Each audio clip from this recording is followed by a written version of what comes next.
Hello everyone and welcome to Avantika Designeering Series or ADS as we like to call it. Every week on Wednesday, we feature design and technology leaders who share their professional journey, their thoughts on their domain of work, and designeering where the world of design and engineering meet. Make sure you follow us on social media, Instagram, LinkedIn, Facebook, and Twitter. And with that, let's continue with your show. Users are the most significant assets of any organization. Without them, no design would thrive and no design would succeed in their endeavors. In fact, there would be no purpose in the organization at all.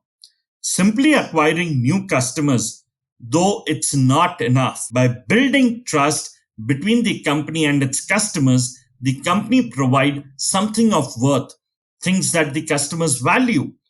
And to build that trust, a company must acquire a human and a user centered design approach while designing any product or service. And that's why in this episode, we interact with Rohan Verma, Director of User Experience Design at Urban Company. He pushes for quality and delight throughout the service journey for customers and partners and fuels business growth with impact to bottom line and user centered design. And that's why on our journey of discovering designeering, we talk to him about designing customer trust. Hello, Rohan, and welcome to Avantika Designeering podcast series. It's a pleasure and honor to host you on our show. It's a pleasure to be here, Rohit. So, as an icebreaker, Rohan, one of the leadership lessons you mentioned is if you're not ready to fail for your team's ideas, you will never win on them as well. Can you elaborate? What do you mean by this for our listeners? Yeah, sure. I mean, it's a pretty heavy icebreaker. We straight went to it. Sure. So, yes, I think I posted this on my LinkedIn as well. And what I mean here is, as a leader, we have to be decisive. So, it helps as a leader if you have a series of fail-safe options in your arsenal, things that have worked in the past. But it gets interesting when your team proposes something that's not same as what you were thinking as a fail-safe option. And at that point, you have to ask yourself, would you rather just not lose alone or lose together? So high risk, high gain. You may fight and lose another battle together, but that's how you can win the war. No one wins the war alone. So yeah, that's the idea. Super, well said. In fact, couldn't agree to this any less in terms of how teams are absolutely important to the success of any organization. There is absolutely no doubt on the same. So, moving on from the quote that you had written to, your professional journey. So, from your education in visual communication, then masters, being a research assistant, to now leading UX team at Urban Company.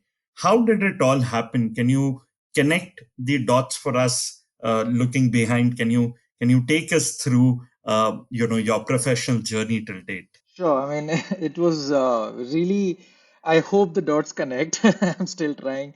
So I started my design career in 2006, and this is when I started my bachelor's. I honestly had no idea what I'm doing. Things are very different today. You have UX design, colleges, and you have programs that people have. Back then, it was like, DIY.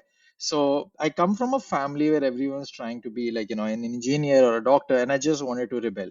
It's funny that I look back and I see that, I actually ended up at IIT. So people often find their destiny on the road they choose to avoid it. It's a saying. I mean, I caught it from Kung Fu Panda, but my career has been three distinct phases. The lost path of exploration. The second one was, picking few things that I can do well. And the third one, which I'm on right now, is the path to mastery. So for the first one, it was like, I come straight out of bachelor's in NIFT. I did my visual communication design and I got my hands dirty with everything. Everything. I'm not even kidding. There's an animation show from BBC called Muzzy. If you search it on YouTube, one of the videos is made by me. And I'm not even an animator. So and it's not good, but I did it. Whether I did some apps, I did games, I did branding, I even did 3D modeling. I worked from small agencies to large businesses. There are very few things that I said no to. And what was happening is that, I was learning, I was getting things done, and I was growing. uh, Doing a lot of things really helps you get what all is there available in, in the realm of design. And this really helped me get an edge, and I grew from graphic design to visual design, and as a visualizer to interaction design, where I was very closely working with the strategy. By this time I was working at Make My Trip. I was designing the payment gateways and some really critical projects to the business. And after that I was working with Prop Tiger housing conglomerate, and they were working together. And at that point in time there was this thing that just hit me. I do not know everything there is to know, and not just that, I don't have core fundamentals. So I felt this lack of structure in my thought, and that's where I had to take a pause. That took me into my second part of the journey, where I decided to do few things well. So this is when I went back to school in IIT. I did my master's in design. This was a pivotal shift, not just because of career, but also in the way I thought, the way I was a person. There was learning everywhere. It's not just the D school that teaches you a lot. Everything around you, with the people, the peers, the professors, the assistants, and this environment has this luxury. You can get to study things when they are still. So I have this thing that I keep telling my team: when you're working in a company and learning as well, it's like a ball, right? It's just rolling. And it's rolling. Sometimes it's rolling slow, sometimes it's rolling fast, and you kind of like, looking at it and learning. But in academia, you have the luxury of that thing being still. So you can go take a circle around it, experience it, observe it, and then give your brain enough time to learn. So that's exactly what I did. Picked few good things like interaction design, user-centered design, research, user research, heuristic evaluation, some things that I genuinely need to have a very strong command on. And I spent the 2 years really getting to know it. But given that it's IIT, a lot of things I did not know, I did not know. So I got to know of so many things which really changed the way I look at world today. And then comes the third part of mastery. So now I know everything, and there was like time to execute it. And I could not have been more wrong. It started with a painful journey of realizing that you have to now study economics to really deliver impact. It's not just the knowledge of design. You have to now understand how that knowledge can be applied with the right projects and deliver the right impact, because impact is what the most important thing in an organization. You have to be able to prove it in practical and not theoretically. And yes, the last 3 4 years have been this road to mastery. And to get more and more people to mastery, this is my latest role at Urban Company. And in Urban Company, what I'm trying to do is I'm trying to put in all the effort to do things that were not there when I was growing up, like as a design student and as a design fresher. uh, we did not have a very good idea. The managers were still struggling as well. So I try to be the leader that I wish I had a couple of years ago. Wow, interesting. Rohan, in fact, this is a very cool way of presenting, very different from connecting the dots to actually the journey to mastery. Yep. And I'm still on it. What you also mentioned during that introduction is your stint with academia. In fact, unlike many Yeah. design leaders, you have a unique academia experience too, followed by corporate companies. Very strange, something that you don't regularly come across, especially in the Indian subcontinent context. So, can you share with us some of the valuable lessons that you learned throughout that journey of being associated professionally with academia, which has helped you now at Urban Company or your other professional assignments? That's a very good point, and I think it was very hard. I was working, I was getting a good job, and it was just start of a relationship for me as well. And I decided, you know what, I'm going to stop my job and go study. It was a hard call, but I had to be really sure what I was doing. So I learned this, and I would encourage this to everyone. When you're in academia, really know what you want out of it, and when you're in a corporate job, you should know what you should get out of it as well. So what I recommend, or even my biggest learning has been that you can really do well in academia or in your job if you know what is this one sharp thing that you should look at, focus at, and you know give your 100% and like get it out and get impact from that. So, and top three things that I think go throughout are, one of the first one, which is a very it's hard to say it, but it's a blunt reality and it's gonna come like a blunt blade. You actually don't need to know everything about design to do a good job in a company as a designer. I know a lot of people might just make a face listening to this, but it's true. So doing the designer job and becoming the most knowledgeable designer are two different things. So in a company, your knowledge of design with other, knowledge, for example, your interpersonal skills, how you are with others, how you're actually be able to complete the project on time and deliver and actually get impact for the whole company is so much important than how beautiful, your visual designs are or how nice your motion design can be. So that's one of the thing, the hardest lessons that, you just don't need to know about design to do a good designer's job. There is a lot more to be done, and you don't have to be the best designer to do the best job as a designer. The second one, I think, is something that it took me a while to learn, and I think somebody's mistakes are somebody's benefits. So I'll just share it out. Skill and knowledge are not everything. You need courage. Uh, this got really amplified in my current situation. We are working on things that don't exist yet, right? There is no competitive knowledge, there is no literature. Every morning there is a problem, and there is no one in the world who has solved it. We can only do enough research to just give us confidence, but in the end, somebody needs to have the courage. And as a designer, you need to have that courage and just go out and do it. And probably a lot of people will thank you because they will have an example.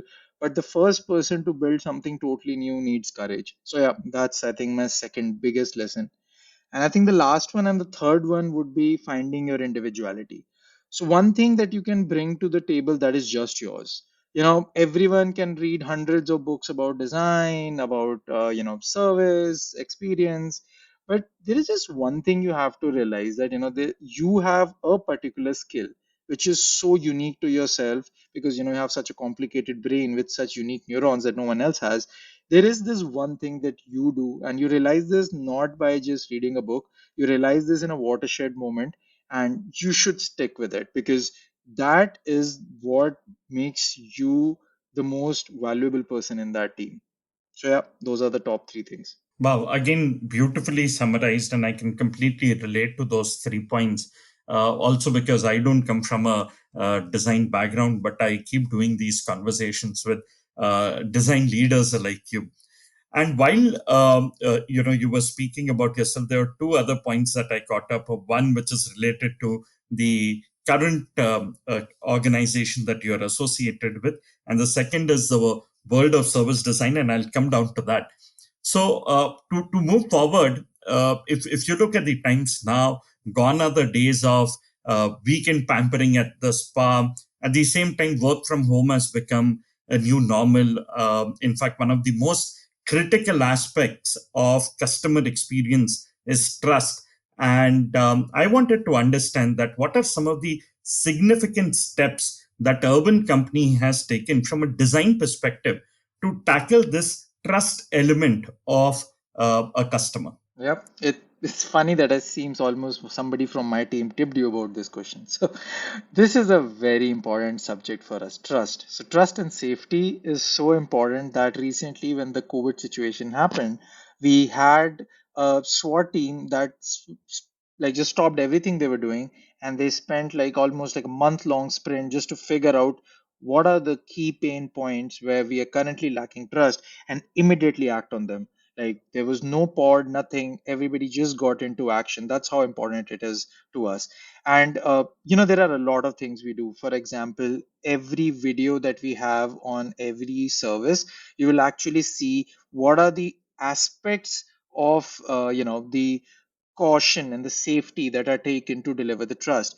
And the other one is we have a whole section dedicated to it. But I can go on and on. It gets a bit boring. I'll just take off something which is really interesting of what one of two of our team members did. So it was a really quirky project when it started. It's called AI Chowkidar, and as you know, Chowkidar is a guard, right? So in urban company, we actually, for every service you take, the partner that comes deliver the service is actually verified with face detect for every job. In our business, it's a little more intimate because in Zomato and Swiggy, people just leave it outside and go. So you do not spend the next 1 hour with that person. For us, it's very important that the right person is delivering the service. So we had this AI face detect that was working when the person comes to your home, and they take a picture and we check it. And if there is a problem, we would just stop that job and, like, just make sure the customer is safe, and so that somebody else is not delivering the service. What they did was just analyze, we could just make a very simple tweak and it increases the safety twofold. So what they did was they actually changed, and this is like total just design doing, and just two designers hacking into making it more safer, making it safer for the customers. So they shifted that the photo click outside, towards outside the house. So now what the partner has to do when they come outside your house, before even ringing the bell, they have to do the face check. So if the face check is not secure and if somebody else is there, we don't even let you open the door. So a small thing like this. So each and every, and this is not like leaders coming into action. This is basically our junior designers who have this in the culture that customer trust is so important. And this project then, just bubbled up, and we delivered it. And today it's live. So we can guarantee that everybody is face checked before they ring the bell. So yeah, that's one of the examples where it's a part of our culture to constantly think about making this service, trustworthy.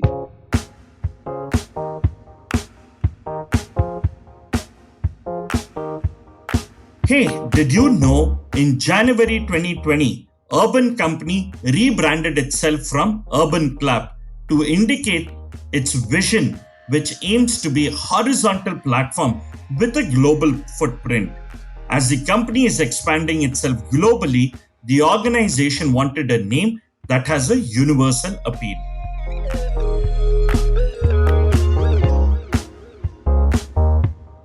Wow, really important pointers. Culture, service elements, and the way you, in fact, the way your team actually goes out and executes. That's really beautiful. In fact, which also brings me to my next question, Rohan, is how does the world of human-centered design blends with the world of service design? I think that you if you look at it, let's look at two of them separately, and then we can have the bridges. So let's look at service design. So in service design, what essentially we're doing is, there are some components, and you're connecting them together with a fluid, like a highway, which is really good. And if it's not well connected, then it's a really broken highway. And that's basically what service is. So there are people, there is infrastructure, there is some material, and what service is doing is basically connecting all of them so that people can complete their tasks. So in our case, when you look at our service, we have an infrastructure which is fortunately your own home. We don't You need to go out and create an infrastructure. So we come to your home. Now there's a partner, a professional that comes to your home. Your home is the infrastructure. You are one of the persons, and the other person is the person who's going to deliver the service, and they have a lot of material or equipment with them. Now, how the dance of this equipment comes gracefully into your living room, and how things happen, and the tasks are complete, so that your task was to get a haircut and the person's task was to deliver a haircut, and all of that is revolving around two people. See, it's almost like two spinning tops that are trying to gracefully, go around each other. And that's how I look at service design. So basically it's people, material, infrastructure, and the harmony within them. Now, and if you look at user-centered design or human-centered design, we are literally thinking of how we can design for each of these individual people in that harmony. So if you say that, I'm going to look at human-centered design for each and every human involved in the service, that's exactly how you do service design. So that's the way we look at it. We look at the Umwelt. It's a German word for the bubble around you. So the Umwelt of the partner and the Umwelt of the person who's taking the service, their worlds come gracefully together for a brief moment, and then they, take they part ways. And that's why it's very important to know human-centered design to do service design. Interesting. I didn't know the etymology actually started there. Great. So, Rohan, moving on to the next question, which is connected here and blending the technology bit with the same question. The design methodology of human computer interaction ensures the stability, efficiency, and say the usability of future artifacts. How can we combine the experience of user centered design in the design process of human computer interaction? I would encourage you and the listeners, whoever it is, to actually not create sharp boundaries between both of them. So let's start with human-computer interaction. So HCI is one of the most like prevalent themes, and it has one of the most established themes. And before user experience design or some of the bigger names that came out, HCI was already established. In fact, one of our professors, Anirudh Joshi from IIT Bombay, leads India HCI, and most of the UX designers attended, and all of the projects are user-centered design. So my point is, you really can't do user-centered design without, uh, like you know, and human-computer interaction without user-centered design. So user-centered design can apply to even tangible non-computer products like hardwares, like you can design a knife which has no computing power using user-centered design. But user-centered design literally applies to each and every more evolved aspects of design. Now let's come to human-computer interaction. So technology has been one of the biggest drivers of growth, whether it was industrial revolution or whether it was the world wars. Technology has been edge that even in economics, most of the companies that have delivered a phenomenal performance in the stock have always had technology, not as a core component, also as a part of their, one of their competencies as well. So that's why it's human computer interaction gets really important. But where it gets really interesting is now how we apply the methodology which you mentioned is the stability, efficiency, and usability. So when a person is interacting with computers, computer is a very different thing than a human. It works binary. It has very logical way of looking at things, where humans have a more emotional and human way of looking at things. So what we really need to understand is to take the best of both the people, the computer and the human, and try to put them together. For example, the computer is really bad at seeing patterns, where the human is awesome at that, and the human is not really good at doing repeated mundane tasks. So if we look at to create a really good human computer interaction, we should definitely look at user-centered design. And this is what allows us to build good softwares that are usable and user-friendly. Without making user-centered design, we will be going back in the evolution. Today, honestly speaking, we cannot have human-computer interaction that is not user-centered. Wow, interesting. And while we are talking about human centered, there's another thing that I'm curious about is when designing the human centered way, we barely ever focus on the needs of our natural ecosystems, wants or desires. How should we start working within an environment centered design framework, especially with a organization like yours, where you are into various sort of product range? How do you ensure this environment centered design framework? This is a really nice question. So it takes me back to my IT days. We have to write a paper, and before we actually jump into it, a bunch of sophomores, you don't want to rely on them. So you come up with your topics, and my topic was actually animal computer interaction, and which can actually be extrapolated into environment computer interaction. And I had a couple of literature, but it just faints in comparison to a lot of problems that we have today, and which is slightly sad because in the typical 80-20 problem, the 20% gets neglected, which is not the way we should look at. Some of them can be really critical things. Now that brings me to sustainability. Before sustainability, I'll even mention accessibility. I'll ask you, how many softwares around you are super accessible? And that's where it all starts. when we start looking at things that are not your 80%, you will start opening this can of worms which needs to be solved. And sustainability is definitely one of them. When we have our brainstormings, even an urban company, there will be two people who will come up and say, why are we not looking at sustainable design? Why are our packages, given the COVID, we had to resort to it, but somebody should come back to us now and say, okay, the COVID situation has passed. Can we go back to reusables? When somebody has to track that. So that is where it gets really interesting, that we have to make sure that we are not stuck with, like blinders to our 80%. There could be part of our minority of the problems that are really critical to our survival. And if we want to leave a better place for our kids and generations to come, each and every designer has the responsibility to make sure that they are pushing for it. Like I mentioned, right? Courage. It will require courage to push for these minor aspects of problem solving. But if we don't do that, very soon it'll become our 80%. So, yes, we need to push for it. Every designer should push for it, but it's going to be hard. So, we got to have the courage to do it.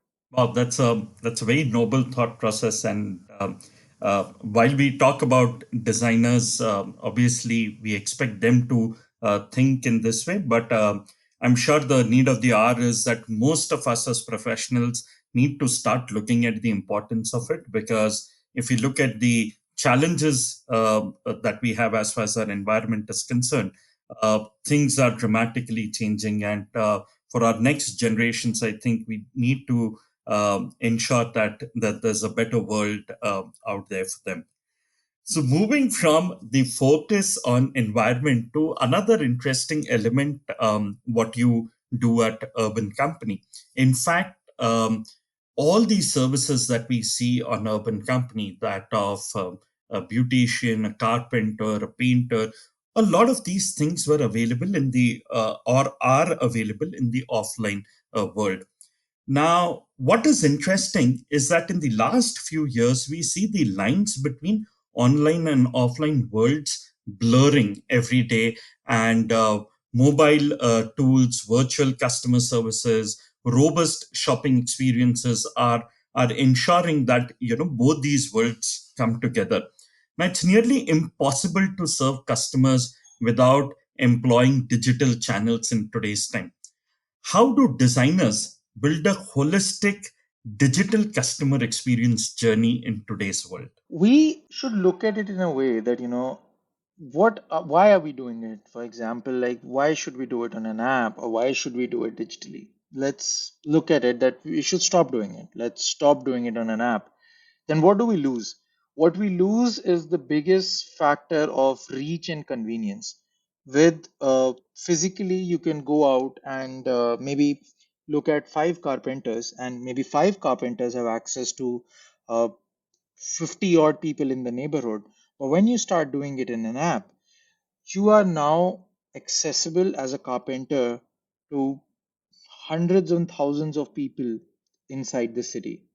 And the same goes otherwise. If you have to be on an app as a customer, your avenues really grow. You have access to a much larger pool. So in effect, it is nothing but a really sophisticated matchmaking, right? You have Tech is really helping us match, making those matches at a very high volume. Other than that, pretty much all the rituals remain the same. You try to scout, then you decide, the person comes, they do a recon. After the reconnaissance, there is, okay, this is the work, the person is loosely monitoring it. And then, when the work is done, you try to give them feedback that aapne ye kara nahi kara, and then whatever the discussion is, you wrap it up, and then there is a nice chat, and then you close. The same rituals are gonna happen in a digital world as well. So just because the person is doing on an app, it doesn't change a lot. What you can do is make those rituals better.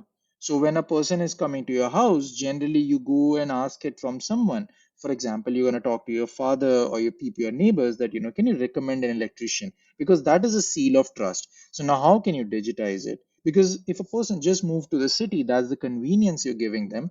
So they don't need to do that. They can just come on the app and see the reviews, and that's how the mobile app brings them, bringing the data forward for all the people. So one of the rituals get replaced. Then the person is coming to your home, and what you do, you generally ask them for some IDs. You want to make sure they don't have a criminal record. A very naive way of is just asking them, "Do you have a criminal record?" Of course, I mean, I really hope people are, so truthful that they say, but we do the math as well. Now that's again digital. It's happening on the back end. There are services that have made sure this person is good to enter your house. And when the person enters the house, the person wants to do some paints on the wall, we can create a catalog. Now, on a catalog on your phone, it makes it so easy because the person doesn't have to carry books and books, and you don't have to hold 50 kg books. You can just swipe through an interactive experience. So, that is basically the ritual of catalog. Again, that happens on the phone. You make the decision. Now, decision making. In decision making, you talk to so many people. You may not have the right experience, and you want to do maybe take a second opinion. So how do you do that? Of course, you can build that on an app. We can have another painter talk to the customer as a second experience, and that's again the same ritual of offline world. And once that is done, your service is happening daily. What do? You just imagine you have a person who's cleaning. After the cleaning is done, you want to go to each bathroom and make sure under each and every nail polish is everything clean. Now we can digitize it as well. Of our cleaning audits, the partners who are cleaning your house require to take photos. Sometimes it's a pot, sometimes it's the drain. They don't know, it's a surprise. It's like a random check. So again, the same ritual now made digitally. So, what a big bucket of things that we did in the physical world are just now being done better in a digital world, but humans are still doing the same exchange in the service. So, in effect, a lot has changed, but in reality, you can say nothing has changed. So each and every designer in our team has to go through these rituals, understand how things are done in the real life, and then just do it better in the digital. And of course, there are some things that can be done amazingly in the digital world, but these rituals will still exist. So that's what we tell our designers. Don't try to just make new journeys because it's digital. You just try to do the journey which they had better in a digital world.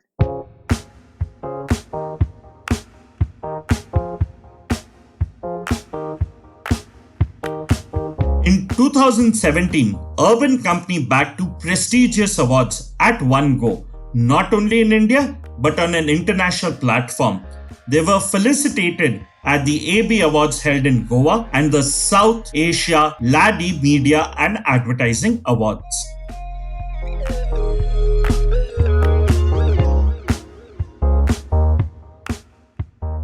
Wow, interesting. So while you've been talking so much about the digital world and the process, there's a funny question that I have, as my next one. The virtual assistants are changing the nature of design in fascinating ways. They have names, gender, and refer to themselves as I. They even have a touch of personality. The question that I have is, what are the things to consider when designing the UX for AI powered virtual assistants? This is very close to what I was doing on Microsoft. So, the big three companies, Amazon has Alexa, Google has Google Assistant, Apple has Siri, and Microsoft has Cortana, which is more of a corporate and a work assistant. So I was working on Cortana for a while when I was in Microsoft. And yes, this is one of the topics which is so fluid. Every day there is a new discovery. Every day it changes. It's like how babies are. They sleep and wake up as a different person. And that's how working in the virtual assistant world is. You sleep and you wake up, and your AI powered assistant has grown. You have to be pretty dynamic. But when it comes down, you can actually look at some very core fundamental things that they can do, and they can do really well. And this is personally my gift which I bring to the table. I have a habit of making things so dumbed down in a way where I can literally tell them with some a story or a metaphor that is just very human to understand. So I'll tell you three things that assistants are super cool at, and few things that are super bad at. Just for fun, let's start at things that are super bad at. Predictability. There are people, you know when I call them people, it's just assuming that they will have a personality because it's very important. There are a lot of books about why they should have personality, but it's very important because you tend to forgive them, your interaction quality becomes better. But for this conversation, I'll assume they have a personality. So, they are very bad at doing things predictably well, because if they do something wrong, like for example, doctors right now can't use voice assistants, because if you say something and if they hear something different and they end up doing something not in the favor of the person lying on the operation table, things can go really bad. So that's one of the things, they're really unpredictable. The second thing that they're really really bad at is just they're not human. So they can tell you the most horrifying news in the same tone. That's one of the projects that I worked on, but it's still a work in progress. They can literally tell you your dog died and tell you a joke the next second. They don't have that context. So yeah, they really suck at being human. uh, Pardon my words, but yeah. And let's look at what they're really good at. They're really good at getting things done which are very short and repetitive in nature. For example, just turn on lights, turn off lights, change the volume, play Justin Bieber on Spotify. Those are simple things that you do again and again, and 1 second shaved 10 times a day, it builds on, and you just really like that convenience. The second thing that's really important when you're designing for assistants is the ability to do things hands free. Voice gestures. You can actually see there is a really interesting angle that people can actually design interaction with assistant using just your gaze. So people who have special abilities, and a lot of people who cannot have the ability to use their voice, they can actually just gaze on a screen and talk to the assistant as well. So it's really interesting that it really makes technology accessible. uh, it For a while I can say that somebody who doesn't is illiterate and cannot read or write, but can speak, can still use these assistants. So it's a very enabling thing in that matter. And the third thing they do really well is that they can learn over time and improve. You would be really surprised on the kind of smarts that they do over time. So whenever you're building something as a functionality or as a design, do build these feedback loops, because once you start giving them feedback, they will surprise you in many ways, because they have a ability to connect patterns. Like how I mentioned, humans collect patterns visually. They also now have fairly strong ability to connect to patterns. And if you give them enough feedback, you'll be really happy with the output that they bring to you. For example, how Spotify matches the music, or how Netflix give you recommendations.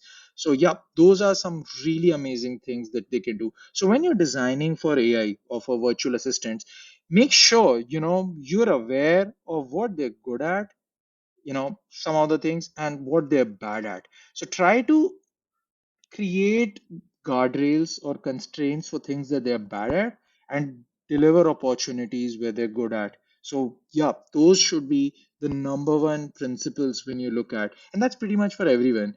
Anything for that matter, whenever you try to make something, you can't just create strengths, you should drive on them. So yeah, those would be my top principles for designing for AI powered virtual assistants.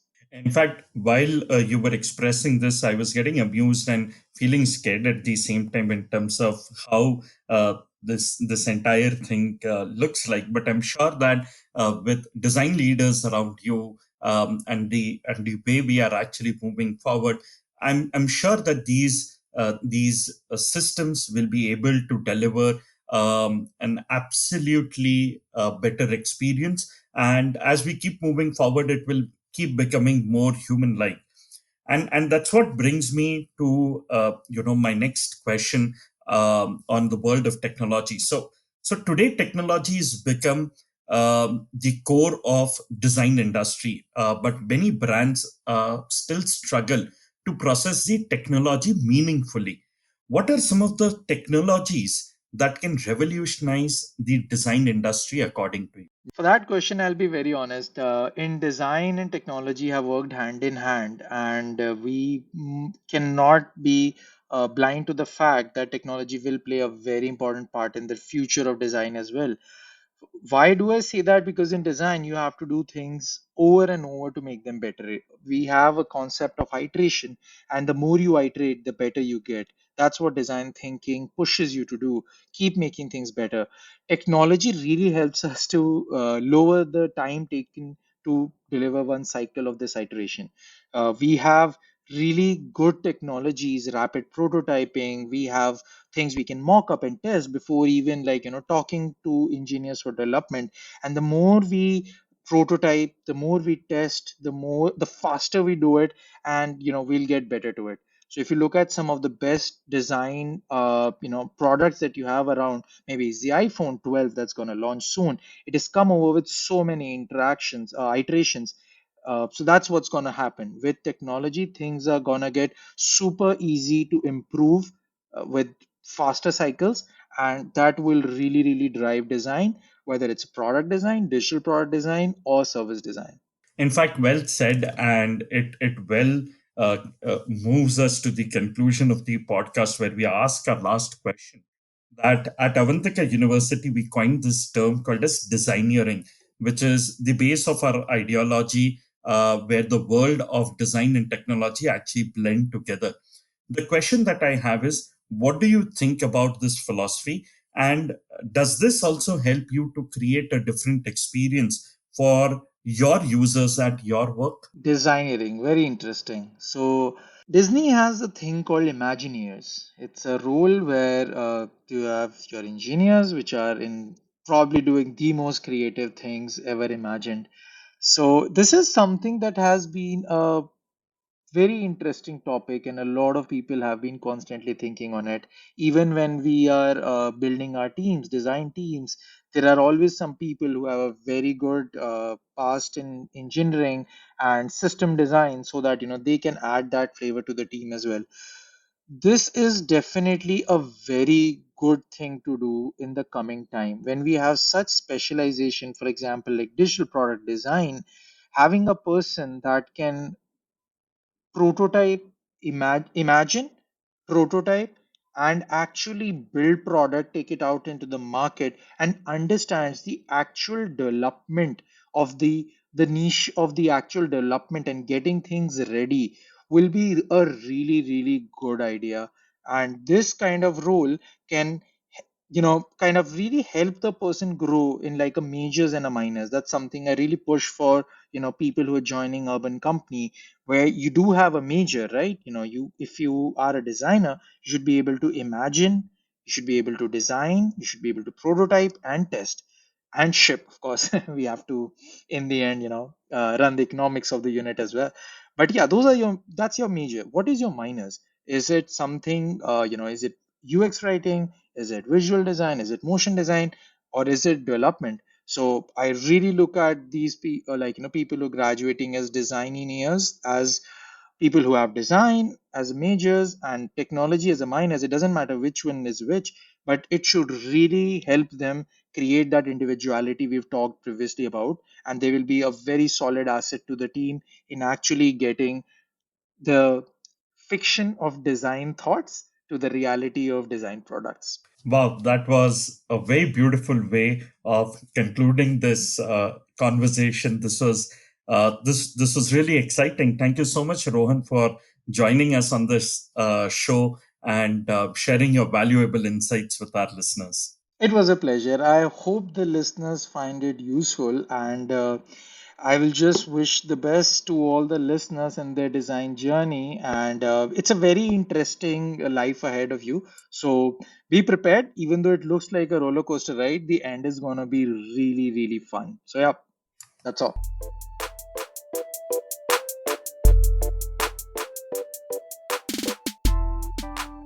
Hey there, we hope you enjoyed our show. Do write to us on ads@avantika.edu.in. We look forward to your opinions, feedbacks, and suggestions of speakers you would like us to host on this show. Do tune in our channel next week on Wednesday for a new story on Hubhopper or wherever you get your podcast from. Follow us on Facebook, Instagram, LinkedIn, and Twitter.